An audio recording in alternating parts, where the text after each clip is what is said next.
What's the future of Tesla? Tesla is really pushing the boundaries of tech to the next level. Tesla is so concerned about the safety of the users, and they have employed some physical body features to the cars. This is a video of a Tesla staff explaining the safety terms, and in the future to come we expect more. Crash Safety Lab. And I wanted to talk a little bit about what makes our cars so safe.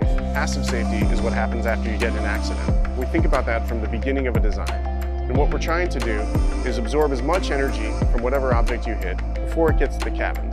At Tesla, we always like to think we have two rules. Number one, protect the occupant. Number two, protect the battery. See rule number one, protect the occupant. Understand how they truly care for the car users. Rule number one, top prize. There are also active digital features like the autopilot, emergency brake, collision warning, etc. that aid in the safety of the passengers.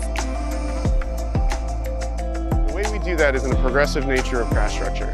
This is what the car looks like underneath the skin.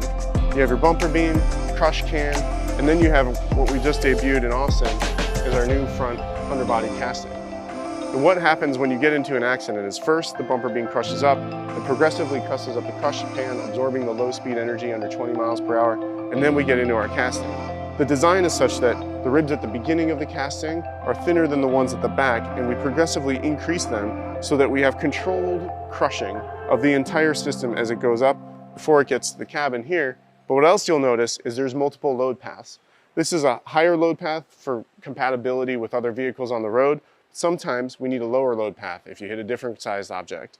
There's space vertically to transfer the load not only through the crush rail, but also through our subframe, which pulls the drive unit down and out of the way from the cabin behind you and out of the way of the battery.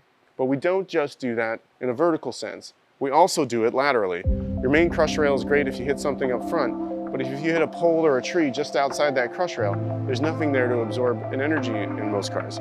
We put our lower load path just outside that crush rail, and we actually angle it so that if you hit something here, we start to absorb the energy, and then we push the car away from whatever object you hit to make sure that you're not getting crushed into that object. The backup structure is what protects the cabin after that, and we use both our door rings, the glass, and our battery to provide structure to hold all of this energy it's crushing up.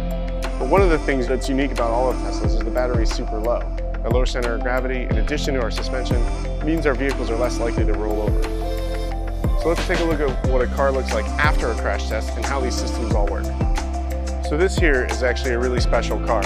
This is a car that was crash tested at NHTSA for our 5-star rating on Model Y. And as you can see, all that energy was absorbed up front here, stopping really at the cabin like I was talking about. And we do such a good job of that you can actually open the door and get out. And as you can see, aside from a little bit of white paint and some airbags blown off, the cabin looks like it was untouched. And that means the occupant inside has all of the room that they had before the accident to survive the accident. Future of Tesla. Subscribe to the YouTube channel to get more content. Thanks for watching.